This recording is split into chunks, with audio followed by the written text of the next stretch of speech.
Henos aquí de nuevo en el canal tras haber tenido que renunciar al vídeo de la semana pasada por graves motivos de salud que ya han sido superados por completo, gracias a Dios y a la mediación de Nuestra Señora.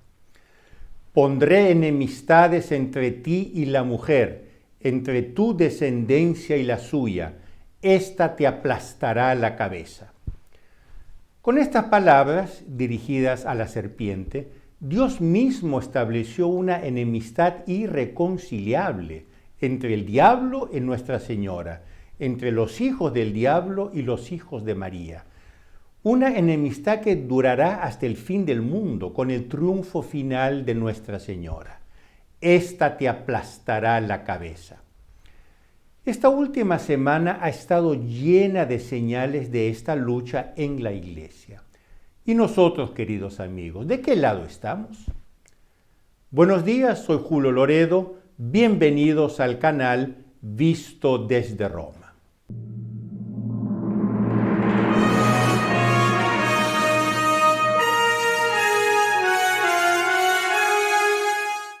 La historia nos muestra una visión grandiosa de la lucha entre el bien y el mal, entre la luz y la oscuridad, entre la virtud y el pecado, y nos reta a elegir bando.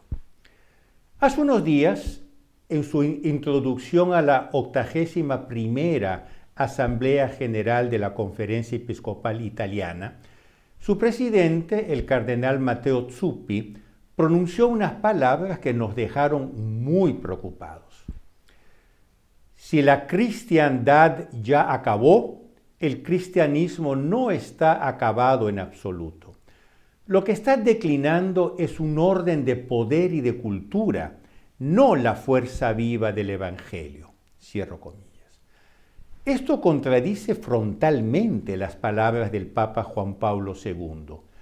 Una fe que no se convierte en cultura es una fe que no ha sido plenamente acogida, ni enteramente pensada, ni fielmente vivida. Como parte de su misión divina, la Iglesia siempre ha buscado de moldear una cultura que inspire una civilización, o sea, la civilización cristiana, la cristiandad, a la que muchos papas han dedicado hermosas páginas de su magisterio. Renunciar al ideal de cristiandad, incluso al ideal de una cultura cristiana, es renunciar a la fe, acogida, pensada y vivida. Es renunciar a la propia misión de enseñar a todas las naciones en el nombre del Padre, del Hijo y del Espíritu Santo. ¿Es este el camino de renuncia que desearía para la Iglesia el cardenal Matteo Zuppi, quien, recordemos, fue uno de los grandes papables en el último cónclave?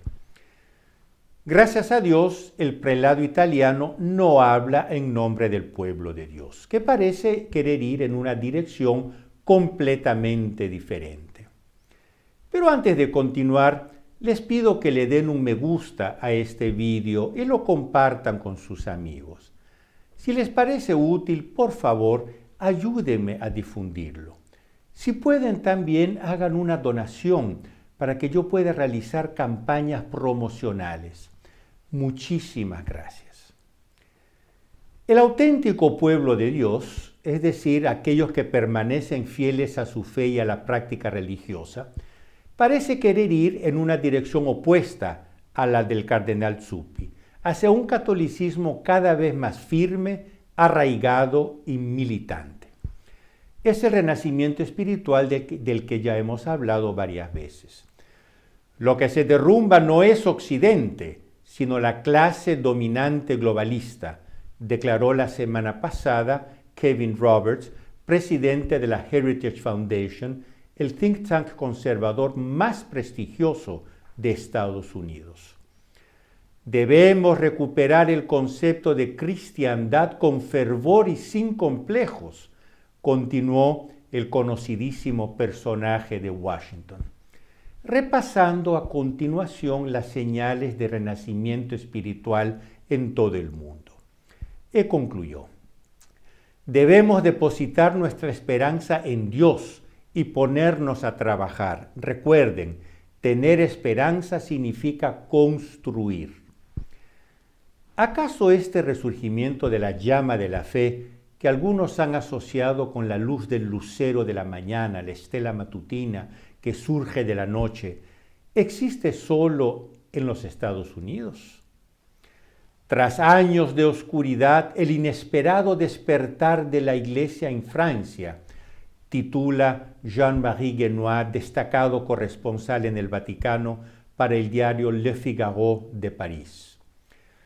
De joven sacerdote en mi diócesis asistía a 1 o 2 bautismos de adultos. Hoy asistíamos a más de 1000, declara Monseñor Laurent Ulrich, arzobispo de París. Este es el final del declive. Cuando tocas el fondo te levantas de nuevo, comenta Monseñor Franck Javary, obispo de Châlons en Champagne. Tenemos ahí, por ejemplo, el caso de la película Sacré-Cœur en Francia. Se trata de un documental sobre las apariciones del Sagrado Corazón a Santa Margarita María Alacoque y su mensaje al rey Luis XIV. Reinaré, prometió Jesús. Varias autoridades intentaron prohibir la película alegando la laicidad del Estado francés y por esta ser abiertamente ultraderechista. Esto bastó para que la película se convirtiera en un éxito de taquilla. El número de salas que la proyecta crece semana tras semana. La izquierda cultural no entendió que al querer acabar con esta película la estaba apoyando, lamenta Michel Guérin, redactor jefe de Le Monde. ¿A qué se debe este éxito? Guérin no tiene dudas. La respuesta reside en el público, que busca una narrativa nacional impregnada de catolicismo, un público que sigue creciendo. En los últimos 5 años, el número de adultos bautizados se ha más que duplicado, y el espectáculo de Puy du Fou, emblema de la Francia tradicional, ha aumentado su asistencia un 50% en 10 años, alcanzando los 3 millones de entradas en 2025, un récord. Puy du Fou, explico yo, es un gran parque de atracciones cultural centrado en la historia del cristianismo francés. Todos hemos oído hablar de la era postmoderna, es decir, la era posterior a la modernidad. Pues bien, en el lenguaje de los analistas está empezando a aflorar el término sacerdote postprogresista o postliberal. Las encuestas revelan un cambio de paradigma entre los sacerdotes católicos más jóvenes, escribe Kenneth Craycraft en la revista Crisis, y continúa. Debemos resistir la tentación de situarnos en el clásico espectro izquierda-derecha. Los datos sugieren que los sacerdotes estadounidenses más jóvenes se están volviendo reacios a esta falsa disyuntiva entre conservadores y progresistas, pero siempre liberales. Craycraft añade, está ocurriendo algo más que una simple identificación con las variantes clásicas del liberalismo estadounidense. Este despertar no es indicativo de sacerdotes liberal conservadores, sino más bien del surgimiento de sacerdotes postliberales. Estos nuevos sacerdotes, concluye Craycraft, anuncian una creciente insatisfacción con la jaula en que el liberalismo, tanto en su forma conservadora como progresista, insiste en encarcelarnos. En otras palabras, estamos presenciando el colapso de los parámetros que vieron el clero estadounidense oscilar entre progresismo y conservadurismo, pero siempre dentro de un marco sustancialmente liberal. Y en su lugar estamos viendo el surgimiento de un impulso hacia algo mucho más radical que huele a restauración de algo muy antiguo, pero que también contiene elementos del establecimiento de algo muy nuevo y muy poderoso. Crucemos el Atlántico y vayamos a la Gran Bretaña. ¿Por qué los conversos de la generación Z están abarrotando las misas en latín? Este es el título de un interesantísimo artículo de una joven británica, 23 años, Georgina Munford, en el Catholic Herald, el periódico católico más importante del país. El cristianismo está resurgiendo entre los jóvenes británicos, pero quienes se convierten a la fe católica están a la cabeza, escribe Munford. Y continúa. Aún más impresionante es que hemos visto un notable aumento del 71% en la asistencia a la misa en latín, un resurgimiento liderado por jóvenes entre los 22 y los 39 años. Cierro citación. Hoy en día, de hecho, hay más de 100 iglesias que ofrecen regularmente la misa tradicional en las Islas Británicas. La joven Munford continúa. La generación Z anhela un sentido de arraigo, un sentido que el sistema educativo británico no ha ofrecido durante mucho tiempo. En cambio, la misa en latín, con su ritmo centenario, oraciones fijas y un canon eucarístico que se ha mantenido esencialmente inalterado durante más de 1400 años, cura esa herida. Y concluye. Nosotros, la generación Z, tenemos hambre de substancia. Nos han dado caldo y leche. Nosotros queremos carne roja, preferiblemente con hueso. Esto es lo que encontramos en la misa en latín. Cierro citación. Queridos amigos, por favor, perdónenme si concluyo con la queja de siempre.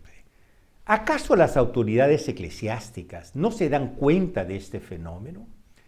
¿No ven el enorme potencial de estos jóvenes? ¿No saben leer los signos de los tiempos?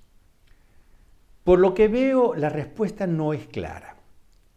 Algunos simplemente no lo leen. Más o menos conscientemente son sordos y ciegos.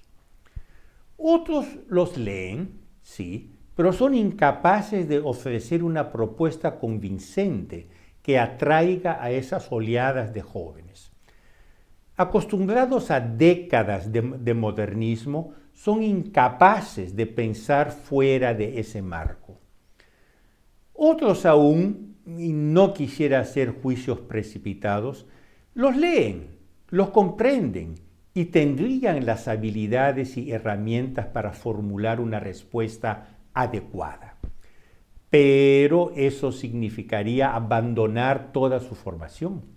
Significaría admitir que en sus vidas han sido equivocadas, y eso requiere la humildad de un santo. Una humildad que, sin embargo, se puede alcanzar con la gracia de Dios.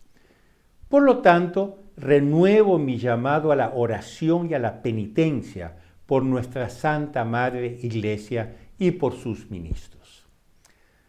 No olviden de darle un me gusta a este video y compartirlo con sus amigos. Por favor, ayúdenme a expandir este canal para que más personas puedan estar informadas directamente desde Roma sobre lo que está sucediendo en la Iglesia.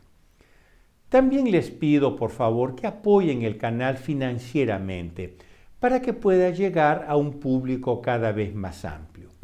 Pueden hacer una donación en el enlace indicado aquí abajo. Para quienes apoyan este canal, se celebra una Santa Misa cada mes en Roma. Muchísimas gracias. Y nosotros nos vemos la semana que viene, siempre aquí en el canal Visto desde Roma. Arrivederci.